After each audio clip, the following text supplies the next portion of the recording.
Back to biology 360 and this is Nidhi Sharma. इस lecture में हम कवर करने जा रहे हैं the female reproductive part of the flower. So हमने फर्स्ट प्रीवियस जो वीडियो थी उसके अंदर हमने क्या कंप्लीट कर लिया था, parts of the flower complete कर लिया था एंड मेल गैमेट कंप्लीट कर लिया था, formation of male gamete complete कर लिया था। आई मीन जो मेल रिप्रोडक्टिव पार्ट है वो पूरा कंप्लीट हो चुका है। सो अभी हमें क्या कंप्लीट करना है, फीमेल रिप्रोडक्टिव पार्ट कंप्लीट करना है। सो गाइनोशियम क्या रिप्रेजेंट करता है, फीमेल रिप्रोडक्टिव पार्ट को रिप्रेजेंट करता है। जो फ्लावर का फीमेल रिप्रोडक्टिव पार्ट होता है उसे कौन रिप्रेजेंट करता है, गाइनोशियम ही तो करता है ना। और गाइनोशियम को क्या बोलते हैं, ये मैंने प्रीवियस वीडियो के अंदर बता दिया था, पिस्टल एंड कार्पल बोलते हैं, पिस्टल एंड कार्पल। एक बार डायग्राम से देखते हैं।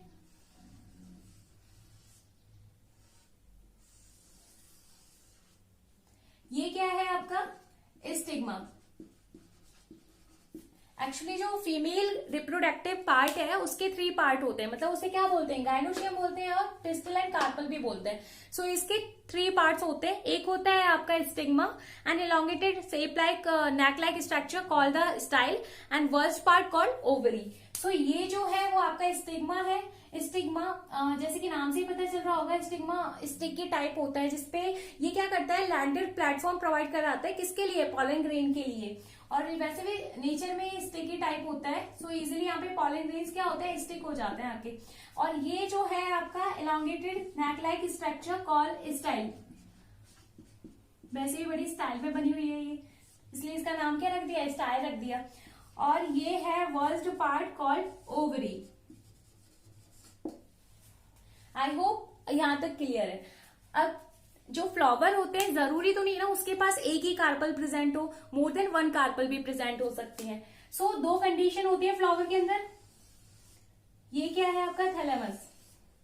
सपोज दैट कि अगर एक ही कार्पल है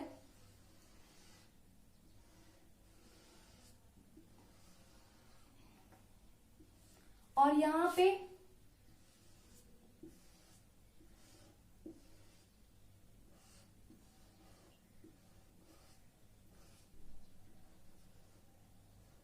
ये स्टिग्मा है, डायग्राम पे मत जाना, मैं बस समझाने की कोशिश कर रही हूं। यहां पे और ये क्या है, स्टिग्मा है। और ये तो आप जानते हो ये style and this is ovary. So आप यहाँ पे क्या देख रहे हो, यहाँ मोर देन 1 कार्पल है और यहाँ पे क्या है, ओनली 1 कार्पल प्रेजेंट है। जहां पे 1 कार्पल प्रेजेंट है उसे क्या बोलेंगे, नेम से ही पता चल रहा है ना, मोनोकार्पल, मोनोकार्पलली। एंड जहां पे मोर देन 1 कार्पल है उसे क्या बोलोगे आप, मल्टी कार्पल। मतलब जो फ्लावर्स होते हैं उनके अंदर जो फीमेल रिप्रोडक्टिव पार्ट होता है दैट इज गाइनोशियम और we can say it pistil and carpel, उनका अरेंजमेंट कैसा होता है, या तो वो 1 प्रेजेंट होगा, एक फ्लावर के पास एक ही, या फिर वो मोर देन 1 भी प्रेजेंट हो सकते हैं। जो 1 ही प्रेजेंट है उसे क्या बोलेंगे, मोनोकार्पल बोलेंगे। और जो मोर देन 1 प्रेजेंट है उसे क्या बोलेंगे, मल्टी कार्पल बोलेंगे। नेम से ही पता चला है, मोनो मीन्स क्या होता है, सिंगल, और we can say it 1 single, multi means बहुत सारे। ओके, सो ये है arrangement of the female reproductive part. More than 1 भी हो सकते हैं, नंबरिंग के बेसिस पर है। सो अभी कंप्लीट करना है हमें। अब जो मल्टी कार्पल है, मतलब हमने 2 अरेंजमेंट पढ़ लिए, एक मोनोकार्पल एंड दूसरा कौन सा था, multi carpel. So multi carpel भी आपके 2 फॉर्म में प्रेजेंट होते हैं। मल्टी कार्पल कौन से थे, जहां पे मोर देन 1 कार्पल प्रेजेंट है, मल्टी कार्पल। सो इसमें क्या होगा, अगर मोर देन 1 कार्पल प्रेजेंट है तो या तो वो 2 ही फॉर्म में पाए जा सकते हैं, या तो वो फ्यूज्ड फॉर्म में मतलब अटैच होके एक दूसरे से मर्ज होके पा सकते हैं, या फिर दूसरा कौन सा होता है, एकदम एक दूसरे से फ्री फॉर्म में पा सकते हैं। सो इसकी भी 2 ही कंडीशन है। एक होती है सिनकार्पस एंड दूसरा है एपोकार्पस।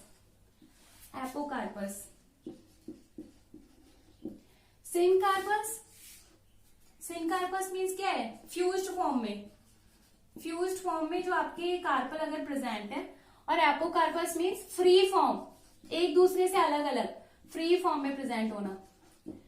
सो फ्यूज्ड फॉर्म, इसका डायग्राम देखते पहले, एनसीईआरटी में दे रखा है।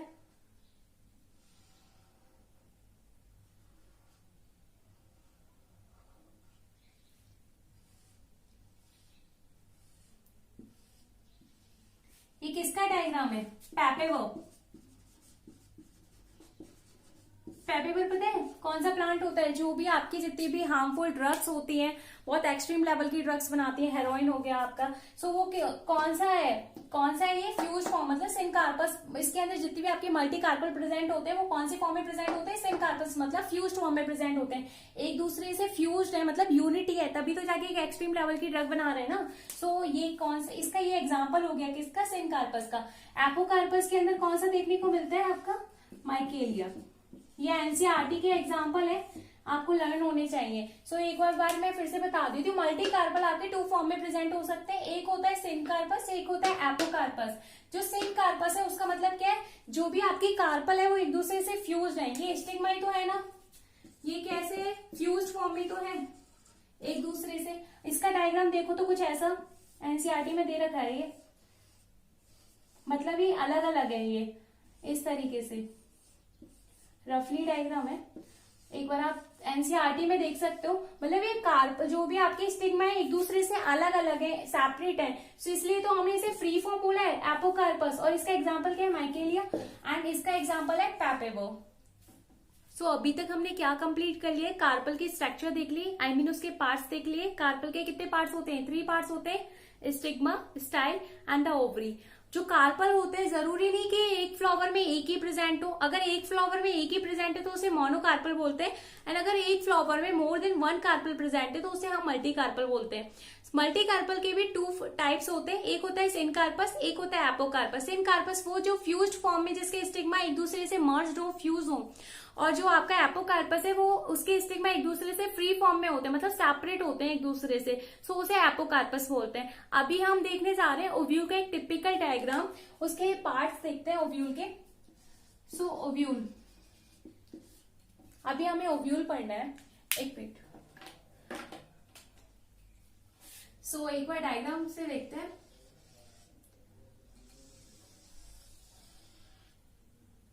ये तो आपका स्टिग्मा है, अब तो रट गया होगा, बहुत बार हो गया है। और ये है स्टाइल, ये जो वॉल्स जो पार्ट है ये क्या था आपका? ओवरी। अब इसके अंदर हमें ओव्यूल को देखना है। सो ये क्या है? Placenta, this is a placenta,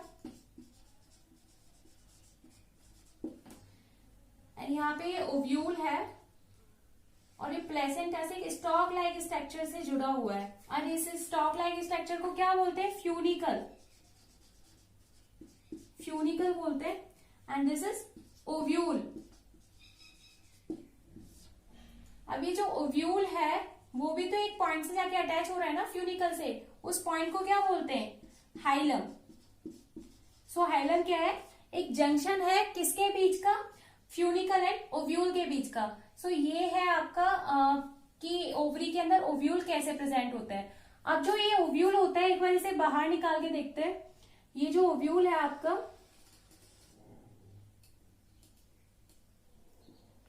ये जो ओव्यूल है वो कुछ ऐसा होता है।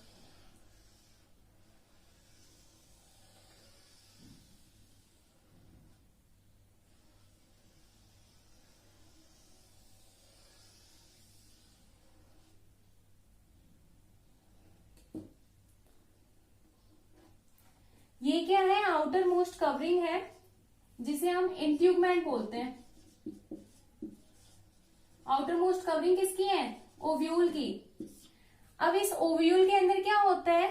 लार्ज सेल मास प्रेजेंट होता है, मतलब सेल का बहुत अबेंडेंट में मास प्रेजेंट होता है, और इसको क्या बोलते हैं हम? न्यूसिलस बोलते हैं। वो विजिबल होगा सबको, इसे न्यूसिलस बोलते हैं। इसमें न्यूसिलस में क्या होता है? फूड रिजर्व होता है,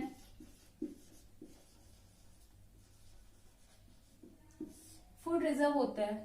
सो ये आपका ओव्यूल है, जो हमने एक बार इसे निकाल के देखा है। ओव्यूल कैसे है? इसके ऊपर आउटर मोस्ट 2 प्रोटेक्टिंग कवरिंग होती है, उसे हमने क्या बोला है? इंट्यूगमेंट बोला है। एंड जो नॉर्मली देखा जाता है कि एंजियोस्पर्मिक प्लांट्स के अंदर 2 इंट्यूगमेंट प्रेजेंट होते हैं, जबकि जिम्नोस्पर्म में ओनली 1 देखने को मिलता है। इस ओव्यूल के अंदर कुछ सेल मास प्रेजेंट है, उसको हमने क्या बोला है? न्यूसिलस बोला है। न्यूसिलस क्या करता है, फूड रिजर्व करके रखता है। अब क्या होता है, इसके बाद वाला जो टॉपिक है वो है मेगास्पोरोजेनेसिस। जैसे हमने पॉलन ग्रेन्स के केस में पढ़ा था ना कि माइक्रोस्पोरोजेनेसिस मतलब जो आपका पॉलन मदर सेल होता है उससे माइक्रोस्पोर कैसे फॉर्म हुआ, वही हमें इसमें भी देखना है। सो इसके अंदर क्या होता है, ये जो सेल है इनमें से कुछ एक जो सेल होगी आपकी वो अपनी सराउंडिंग्स में से उसका फूड लेकर और एनलार्ज हो जाती है। सो वो अभी हम आगे चल के देखते हैं megasporogenesis. So now we discuss about megasporogenesis. So what is megasporogenesis? The process by which the megaspore is formed by the megaspore mother cell that called the megasporogenesis. So megasporogenesis. Mega क्या है यहाँ पे, ovule को indicate कर रहा है, ovule को indicate कर रहा है। स्पोर ये गैमेट है एंड जेनेसिस मीन्स क्या होता है, फॉर्मेशन। एक्चुअली जो ओव्यूल है वो पॉलन ग्रेन के कंपैरिजन में थोड़ा लार्ज इन साइज होता है, so that's why we it called mega. So अब क्या है, एक बार इसे देखते हैं ओव्यूल के अंदर मेगास्पोरोजेनेसिस को। आपका ये मेगास्पोर मदर सेल है, मेगास्पोर मदर सेल है। इससे क्या बन रहा है, एक मेगास्पोर बन रहा है, एक मेगास्पोर बन रहा है। एक मेगास्पोर किससे बन रहा है, मेगास्पोर मदर सेल से बन रहा है और इस प्रोसेस को आप क्या कहते हो, मेगास्पोरोजेनेसिस बोलते हो। सो एक बार इसे डिटेल में पढ़ते हैं। सो अभी जस्ट हमने क्या देखा था, ओव्यूल का डायग्राम देखा था, ओव्यूल का डायग्राम।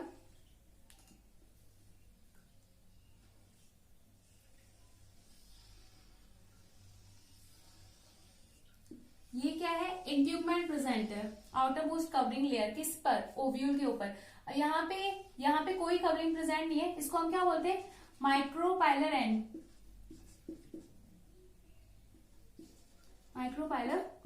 बोलते हैं। और इसके जैसे अपोजिट वाली साइड को क्या बोलते हैं, चलाजल एंड बोलते हैं, चलाजल एंड। इसके अंदर क्या प्रेजेंट होता है, लार्ज सेल मास प्रेजेंट होता है, जो कि इसमें जिसके अंदर क्या रिजर्व होता है, फूड रिजर्व होता है, और जिसको हम क्या बोलते हैं, न्यूसिलस बोलते हैं। अभी जस्ट देखा था, न्यूसिलस बोलते हैं। अब क्या होता है, जो ये सेल प्रेजेंट होती है इनमें से जो माइक्रोपाइलर वाली एंड की तरफ जो एक सेल प्रेजेंट होगी, उस सेल के अंदर क्या होगा, एक बार इस सेल को बाहर निकालते हैं। सपोज दैट ये आपकी सेल प्रेजेंट है, कौन सी साइड वाली, माइक्रोपाइलर एंड की साइड वाली। इसके अंदर क्या होता है, डेंस साइटोप्लाज्म प्रेजेंट होता है एंड प्रोमिनेंट न्यूक्लियस प्रेजेंट होता है। सो ये आपकी मेगास्पोर मदर सेल है, एमएमसी। अब इसके अंदर क्या होगा, मियोसिस होगा, मियोसिस सेम प्रोसेस है जो हमने माइक्रोस्पोरोजेनेसिस के अंदर पढ़ा था कि आपकी एक जो माइक्रोस्पोर मदर सेल होती है और we can say get polar mother cell, उसके अंदर क्या होता है, उसके अंदर भी तो यही होता है ना कि एक म्यूसिस होगा, म्यूसिस के अंदर 2 प्रोसेस होती है। 2 प्रोसेस कौन सी, एक बार होगा आपका म्यूसिस फर्स्ट, इससे क्या बनेंगी, 2 सेल बनेंगी, इससे 2 सेल बन जानी है। अब क्या होगा आपका म्यूसिस सेकेंड, म्यूसिस फर्स्ट के अंदर क्या होता है, रिडक्शनल डिवीजन होता है, पहले भी बताया था, रिडक्शनल डिवीजन होता है। रिडक्शनल डिवीजन कैसे, ये जो है आपकी मेगास्पोर मदर सेल कैसी होती है, डिप्लॉयड होती है, तो ये इसमें रिडक्शनल डिवीजन होगा म्यूसिस फर्स्ट के अंदर। तो ये कैसी हो जाएंगी, हैप्लॉइड हो जाती है, दोनों के दोनों। हैप्लॉइड होने के बाद में जब यहाँ पे म्यूसिस सेकेंड हो रहा होता है तो क्या होता है, यहाँ 4 सेल बनती है। म्यूसिस सेकेंड कैसा होता है, इक्वेशनल डिवीजन होता है, इक्वेशनल डिवीजन। अब यहाँ क्या होता है, एक मेगास्पोर मदर सेल से 4 मेगास्पोर बन चुके हैं। बट क्या होता है यहाँ पे, जब एक माइक्रोस्पोर मदर सेल से 4 माइक्रोस्पोर बनते तो वो चारों के चारों फंक्शनल होते थे, जबकि यहाँ पे क्या होता है, 3 तो आपके डिजेनरेट हो जाते हैं, जो आपकी 3 जो सेल है वो डिजेनरेट हो जाती है, और एक ये वाली फंक्शनल होती है। ये जो एक इनमें से कोई जो 4 सेल होती है, इनमें से कोई एक फंक्शनल होती है। सो यही आगे चल के क्या बनाती है, मेगास्पोर बनाती है, स्पोर बनाती है। और एम्ब्रियो सैक किसे बोलते हैं हम? इस वाले को, जो ये आपका न्यूक्लियस रीजन होता है ना, अब इसी के अंदर क्या बनता है? मेगा स्पोर बनता है। सो अब हमें क्या पढ़ना है कि मेगा स्पोर से आपका जो ये पूरा एम्ब्रियो सैक है उसके अंदर एग कैसे बन रहा है। जैसे कि हमने पढ़ा था ना कि आपकी एक माइक्रोस्पोर मदर सेल से एक पॉलन ग्रेन बन जाता था। पॉलन ग्रेन बनने के बाद के, मतलब पॉलन ग्रेन बनने के बाद में उसके अंदर 2 मेल गैमेट बनते थे। तो सेम वही प्रोसेस इसके अंदर है।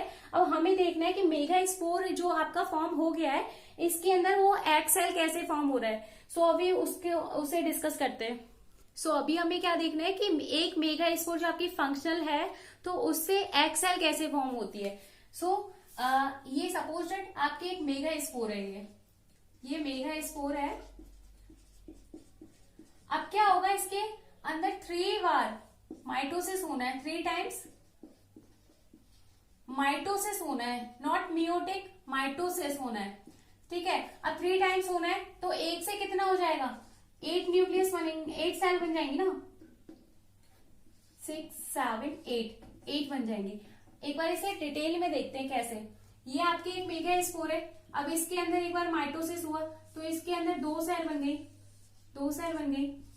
अब एक बार यहां पे हो रहा है, 4 सेल बन गई। अब फिर से हो रहा है यहाँ पे,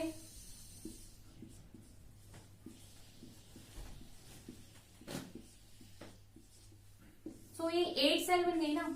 अब ये क्या होता है, इनका अरेंजमेंट कैसे होता है? ये जो आपका एम्ब्रियो सैक था, ओव्यूल के अंदर जो आपका एम्ब्रियो सैक जो फीमेल गैमेटोफाइट है, उसके अंदर कैसे अरेंजमेंट होगा? जब एक बार एक जो मेगा स्पोर है, जब पहली बार माइटोसिस हुआ है तो 2 सेल्स बनी, तो ये 2 की 2 कहां जाती है? अपोजिट पोल्स पे चली जाती हैं।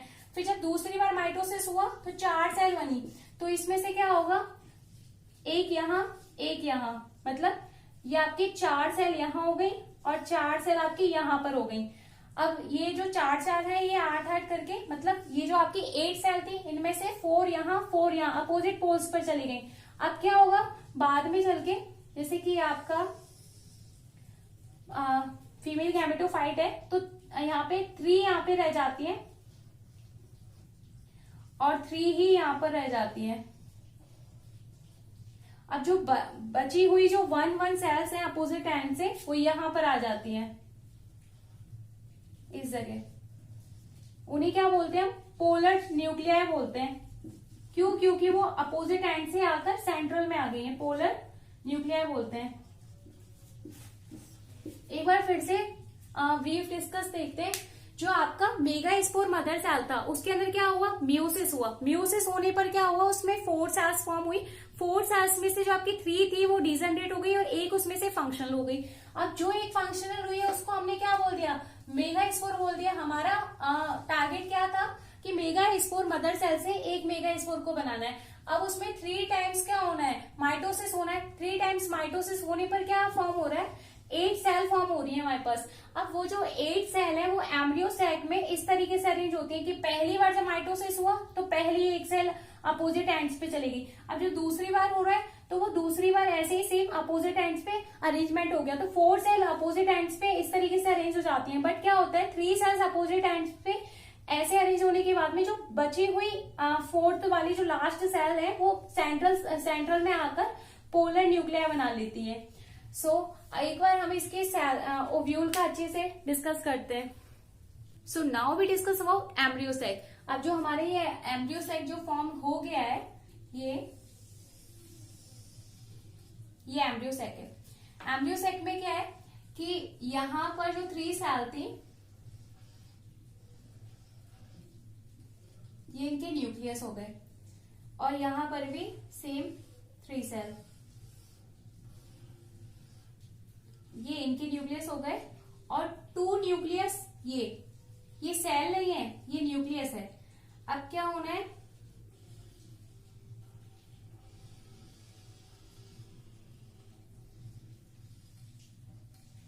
ये एक सेल ये हो गई आपकी, ये पूरी। सो 3 सेल यहां पर ये, जिन्हें हम क्या बोलते हैं? एंटीपोडल सेल बोलते हैं। एंटीपोडल सेल, एंटीपोडल सेल बोलते हैं। और ये कौन से एंड पे मिलते हैं? ये मिलते हैं आपके चैलाजल, चैलाजल एंड पर मिलते हैं। ये इनमें से ये है आपका माइक्रोपाइलर एंड,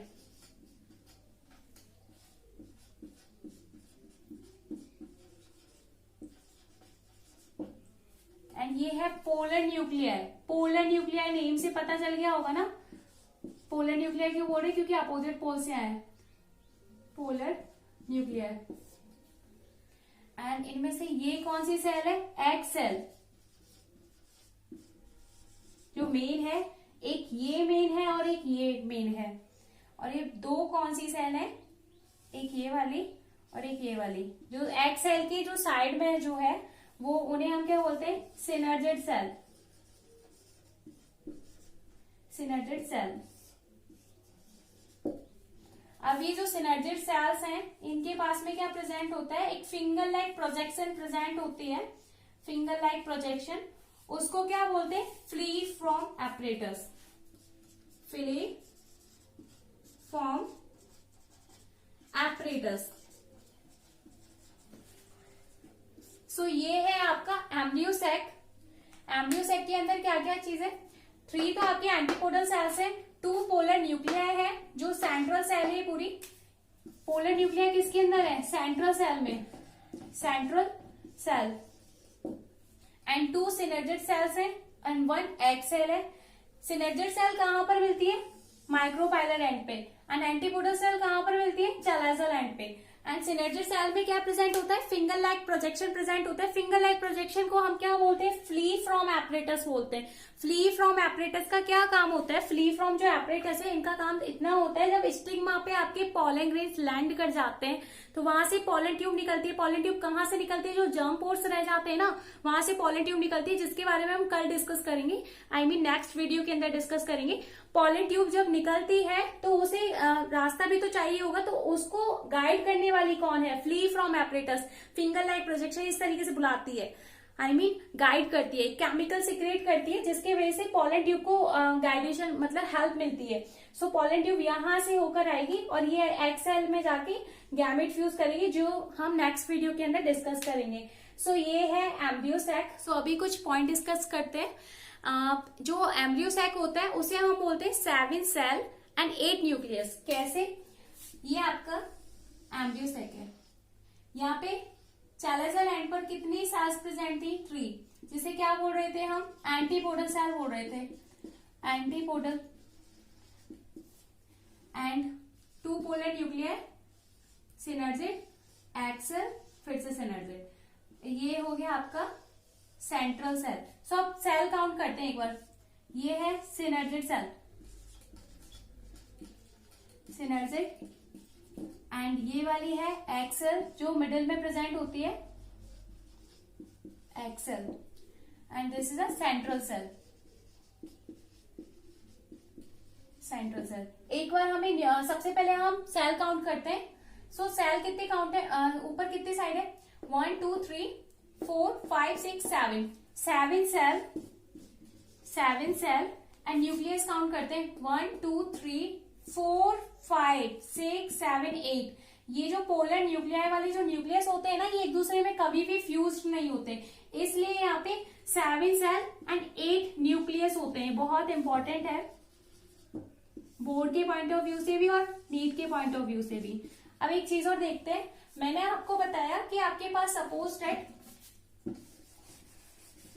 एक मेगास्पोर मदर सेल है, उसमें कितने मियोसिस होते हैं, कितने माइटोसिस होते हैं, ये कभी कभी क्वेश्चन पूछ लिया जाता है नीट में भी और बोर्ड में भी। सो एक मेगास्पोर है ये आपके पास, एमएमसी मेगास्पोर मदर सेल।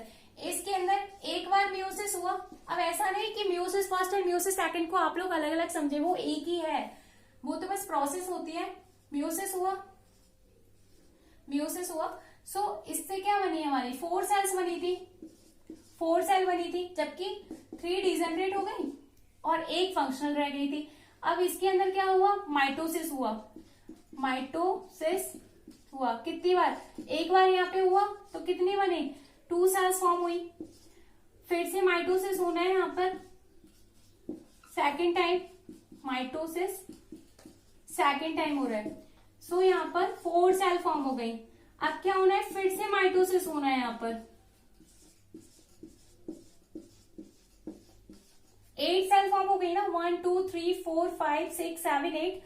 फिर से माइटोसिस होना है third time, mitosis third time हो रहा है, मतलब माइटोसिस 3 बार हुआ है एंड मियोसिस 1 बार हुआ है, तब जाके आपका एक एम्ब्रियो सैक फॉर्म होता है। सो मियोसिस कितनी बार हुआ है, मियोसिस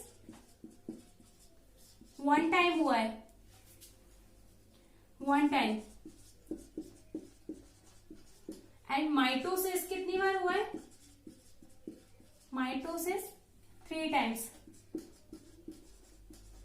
3 टाइम्स। अच्छा, मियोसिस एंड माइटोसिस में थोड़ा बहुत तो डिफरेंस आता होगा ना, कि मियोसिस क्या करता है, रिडक्शनल का काम करता है, मतलब आपके डिप्लॉइड से हैप्लॉइड बनाने का काम करता है, रिडक्शनल।